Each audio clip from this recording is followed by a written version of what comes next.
There are people who don't shout, they don't insult you, they don't treat you badly. And yet, after spending just 1 hour with them, you come home feeling strangely exhausted. Your body feels heavy, your mind feels crowded, even though nothing obviously bad happened. Maybe you've experienced it. You leave a conversation, and suddenly, you don't feel like talking to anyone anymore. You don't feel angry. You don't feel sad. Just drained. At first, you assume you're simply tired. Maybe you didn't sleep well. Maybe you've just been working too hard. But then, it keeps happening. With the same person. Again and again. So you begin asking yourself, what's wrong with me? Why can everyone else seem fine, but I always feel exhausted? Here's something most people never realize. Not every relationship drains your energy because someone is toxic. Sometimes, it happens because your mind is constantly working, even when you don't notice it. Imagine meeting someone who interrupts you every few seconds, who rarely asks how you're feeling, who always turns every conversation back to themselves. You smile, you nod, you listen, again and again and again. From the outside, it looks like a normal conversation, but inside your brain, something very different is happening. Your attention is constantly shifting. You're reading facial expressions, predicting reactions, choosing your words carefully, trying not to offend, trying to keep the conversation comfortable. Your brain is working overtime while pretending everything is perfectly fine. Think of your mind like the battery on your phone. Some conversations barely use any energy. Others leave your battery nearly empty, not because they're longer, but because your brain never gets the chance to relax. This is where emotional intelligence begins, not by understanding other people first, but by noticing how your own mind and body respond around them. Most of us are taught to pay attention to what other people say. Very few of us are taught to notice how we feel while they're saying it. And sometimes, that feeling is trying to tell us something long before our thoughts can put it into words.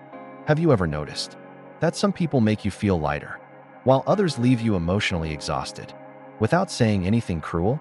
The difference often isn't what they say, it's how your nervous system responds. When you're around them, your brain is constantly asking questions. Without your permission, am I being judged? Should I explain myself? Did I say something wrong? What should I say next?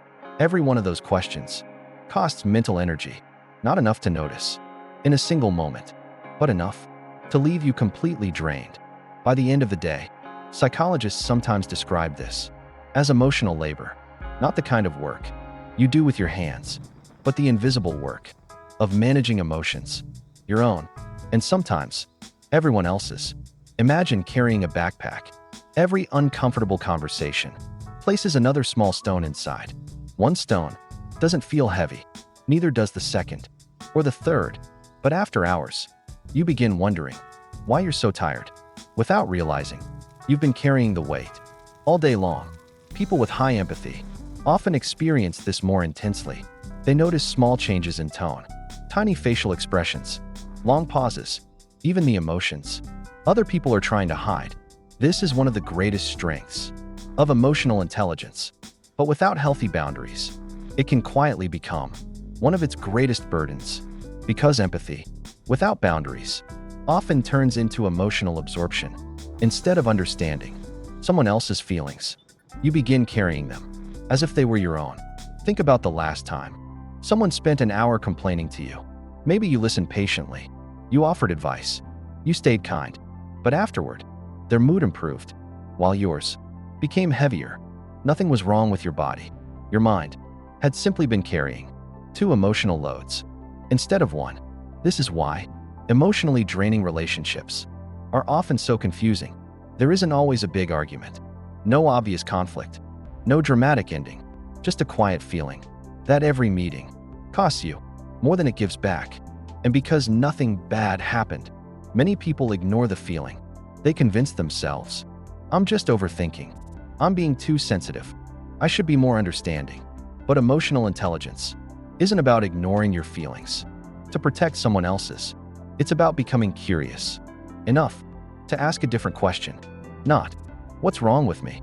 But, why does my body always feel this way around this person? Sometimes, your body notices what your mind isn't ready to admit. So, what do when someone constantly leaves you feeling emotionally exhausted? The answer isn't to avoid everyone, and it certainly isn't to stop caring. Emotional intelligence isn't about building higher walls. It's about building clearer boundaries. The next time you leave a conversation, don't immediately ask yourself, was I nice enough? Instead, try asking something different. How do I feel right now? Do you feel lighter or heavier, calmer or more anxious, more like yourself or strangely disconnected from who you really are?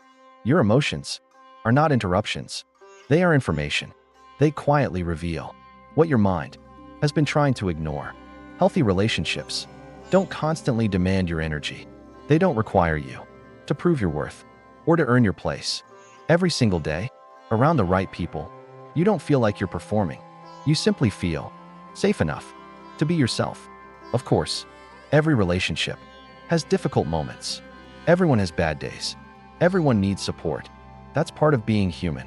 But there's a difference between helping someone and slowly losing yourself while trying to save them. You are not responsible for carrying everyone else's emotions. You can listen without absorbing. You can care without sacrificing yourself. You can love someone without abandoning yourself. And perhaps that's one of the hardest lessons emotional intelligence can teach us.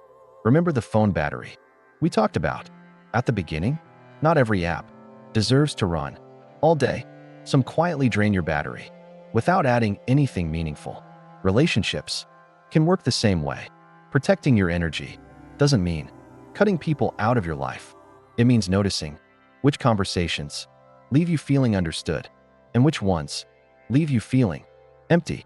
Because the goal isn't to spend less time with people, it's to spend more time with the people who allow you to feel completely yourself. Real emotional intelligence isn't measured by how much you can endure. It's measured by how well you understand what your own heart has been trying to tell you all along.